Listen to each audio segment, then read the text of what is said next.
What's up everyone? Welcome back to the channel. Thanks for joining us. Today we're going to be talking about coffee, more specifically one of our favorite machines that we use to brew espresso. And me and my wife have had this machine. It is the Breville Barista Express. And so far it's one of the best machines we use to make coffee. Of course we make espresso, but I have been really loving making Americanos, which is really great. And for those of you that don't know what Americano is, basically espresso with hot water added to it. And it's a real great way to have coffee. And I really love it because it keeps the oils from the bean around. Sometimes when you brew with a traditional like paper filter, sometimes you use that delicate oil that's in there, and sometimes I think that that oil has a great flavor to it, and I like to keep that in my coffee if I can. And this machine helps you do that by brewing an espresso and just adding water to it. So it's a real cool way to do it, and let's dive into it and talk about the machine itself.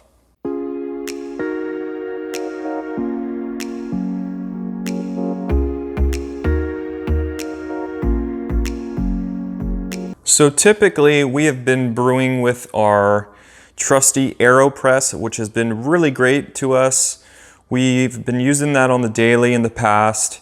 It's a great way to make 1 cup of coffee, and highly recommend it, especially for traveling. It's such an easy way to make coffee. But today we're going to be talking about this Breville Barista, and this is the espresso maker.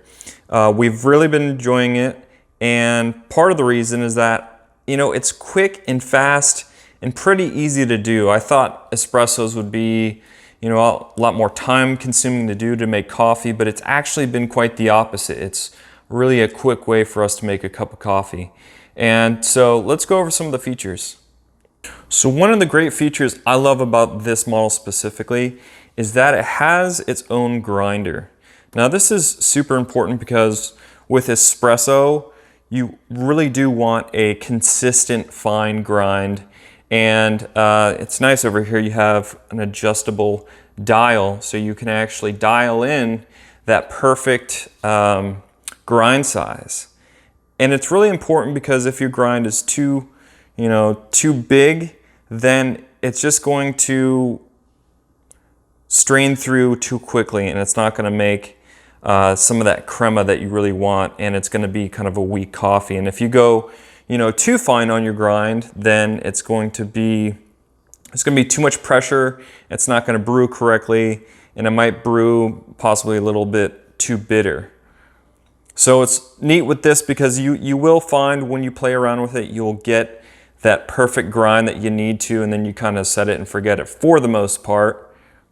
Also, it's just super nice to have that grinder here because it's all in one. You take your beans, you throw them in, you use the portafilter here, and you go in and push the handle in, and then your grinds come out, and you can set a dosing grind limit on there, which is excellent. The other feature that I really enjoy on this machine is actually having this pressure gauge right here, this dial. And you don't have to have it to have an espresso machine. But I find it really helpful because this also does help you determine kind of whether your grind size is too fine or if it's too coarse. This kind of helps you dial in that espresso, and I think it's a great gauge to have on there, and one that I truly, truly like to have on this machine and for brewing espresso. So let's talk about the steamer here. This is one feature that I was really excited about to have, to be able to make all kinds of latte art and stuff, but honestly I'm not that happy with it. This machine, it's not professional grade. I will say for home use it is excellent, but of course at its price point it's not a professional machine, and I think where that really shines is in the steamer. It's just not that great. I understand there is some skill level involved with steaming milk and getting consistently perfect, really creamy milk with small bubbles. But I've just had the issue of just not being able to make really good steamed milk. Typically it's either too bubbly or there's just not enough bubbles in it, and it's half bubbles, half milk. And I've just really struggled. I've watched a lot of videos on how to steam milk, and after a lot of trial and error with me, it's just been difficult. So I just don't do as many steamed milk drinks as I thought I would do, like cappuccinos or lattes, and kind of disappointed in that because I really wanted to learn to make more latte art. I've just really struggled with it. And I think partially has to do with, you know, the quality of the steamer. That's one thing that just does not shine on this machine. Everything else, though, I have to say I really do enjoy. I think it's an excellent grade machine. And there is the feature here as well, not only of steaming milk here, but also dispensing hot water. So this is really great for tea too. If you like to make tea and you just need some hot water, it's a great way to quickly just to dispense hot water, and a feature that I really like. All right, so I want to go ahead and make an espresso for you guys so you can see what it looks like, how the process works.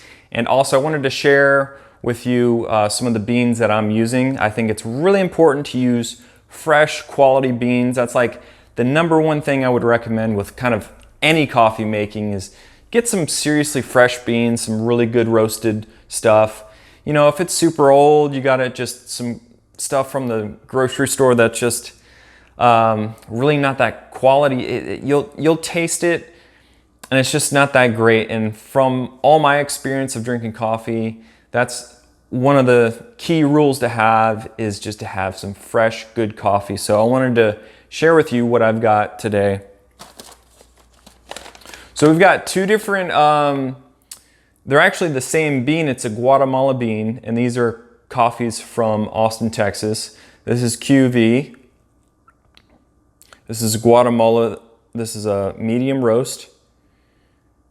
And what's also important is that you look at, with really good quality coffees, they have a roast on date, which is really important to me. More recent, it was roasted. Typically the better flavor comes off of it. And I think that's also important for your espressos, because I've noticed with really fresh coffee, the crema that's made on the espresso is much thicker and creamier with really fresh coffee. And older coffee just doesn't make as much crema, which is not good. Okay, the other coffee we have is also a Guatemala bean, and this is Wild Gift. This is also from Austin. So I really like Guatemala. It's one of my newer favorites. Try to get something local so you can support your local shop. I think that's always that's great too, if you can. But knowing when your coffee was roasted is important as well.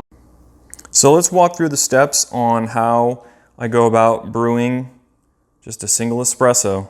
We're gonna take our coffee, and what I do here is I've got my scale, and we just turn that guy on. And for the machine, you're gonna have to play around with this to figure out what the perfect amount for your basket is. But for us here, it's going to be about 10 grams of coffee. So I'm gonna go ahead and measure that out. There's our 10 grams there. So we're gonna take it. We're gonna go right to the hopper.